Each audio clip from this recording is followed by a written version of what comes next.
আসসালামু আলাইকুম সবাইকে। আমি আজকে ছাদে কিছু সবজি উঠাতে চলে এসেছি। আর অনেক রোদ, আবার অনেক রোদ হলো, আবার অনেক সময় বৃষ্টি হচ্ছে, তো এতটা গরম মনে হচ্ছে না। তো আজকে মনে হলো ছাদ থেকে আজকে কিছু সবজি কালেক্ট করি। ছাদ বাগানে অনেক সবজি হয়েছে, কয়েকদিন বৃষ্টির কারণে বেশি একটা আসতে পারি নাই। আর এর মাঝে দেখি কি যে ওই যে দেখেন ঝিঙ্গা ধরেছে।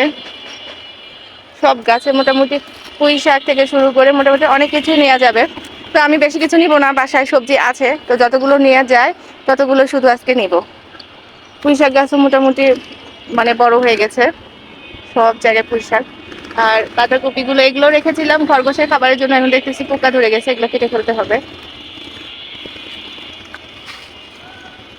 ভিতরে এই যে পুঁই শাক গাছ হয়েছে, বাকি গাছগুলো এমনি এমনি হয়েছে, এগুলো কোনো চারা লাগানো হয় নাই।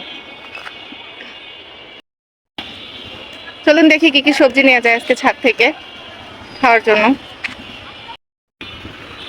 মাশাআল্লাহ, কলমি শাকের ডাঁটা অনেক নরম, তো তো হাত দিয়ে উঠিয়ে ফেলা যাচ্ছে।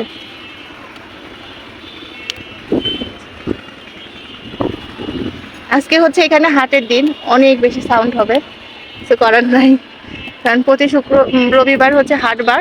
আর এটা তো ঈদের হাট, আরো বেশি মানে জমজমাট আজকে হাট। কত মোটা মোটা কলমি শাক।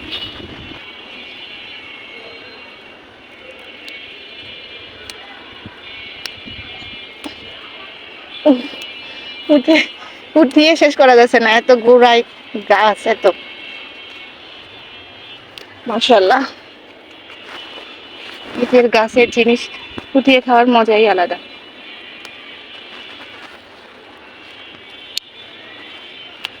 আর হচ্ছে কি লাগিয়েছিলাম, আপনার মরিচ গাছ লাগিয়েছিলাম, মরিচ গাছটা হলো না।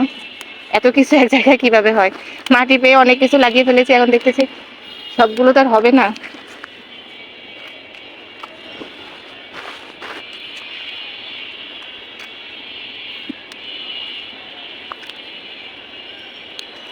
বেশিরভাগ হচ্ছে কলমি শাক আমি খরগোশকে খাইয়ে ফেলি, কিন্তু এগুলো একদম আমি খাওয়ার জন্যই রেখেছিলাম, যে বাসায় খাবো আমরা, সেই জন্য।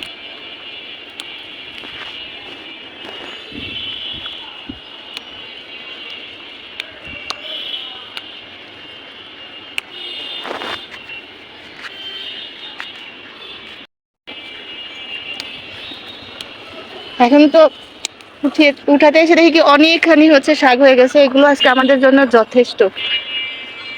এর থেকে আর বেশি কিছু উঠালে ওইরকম খাওয়া হবে না।